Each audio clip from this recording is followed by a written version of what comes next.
प्यारे बच्चों, कैसे हैं आप लोग। एक और महत्वपूर्ण जानकारी आपके लिए लेकर आए हैं। यदि द्विघात समीकरण ax² plus bx plus c बराबर 0 के मूलों की प्रकृति ज्ञात करनी होती है तो हमें पहले d का मान ज्ञात करना होता है। d का मान b² माइनस 4ac के सूत्र की सहायता से ज्ञात कर सकते हैं।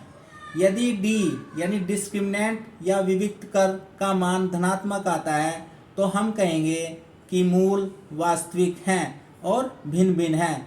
भिन्न भिन्न का अर्थ होता है कि x के ऐसे दो अलग अलग मान होंगे जो द्विघात समीकरण में रखे जाएंगे और उस द्विघात समीकरण का मान शून्य हो जाएगा। अर्थात जैसे x बराबर 1 और x बराबर 3, ये दो अलग अलग मान हैं और ये मान अगर हम द्विघात समीकरण में रखेंगे और द्विघात समीकरण का मान 0 हो जाएगा तो हम कहेंगे कि मूल वास्तविक हैं और भिन्न भिन्न हैं। दूसरा, अगर d का मान 0 आ जाता है तो मूल वास्तविक होंगे और समान होंगे। समान का अर्थ यह है कि दोनों मूल बराबर होंगे। अगर x बराबर 1 कोई मूल है तो दूसरा मूल भी उसका एक ही हो।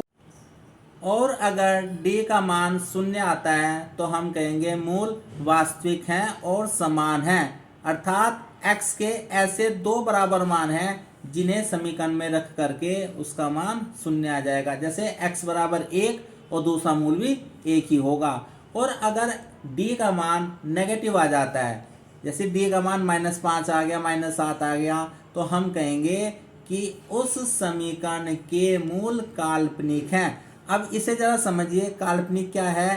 काल्पनिक का मतलब होगा कि x का कोई भी ऐसा वास्तविक मान नहीं होगा जिसे हम समीकरण में रख करके उसका मान 0 प्राप्त कर सकते हैं। अर्थात ऐसे मूलों की केवल कल्पना की जाएगी। Thank you for watching.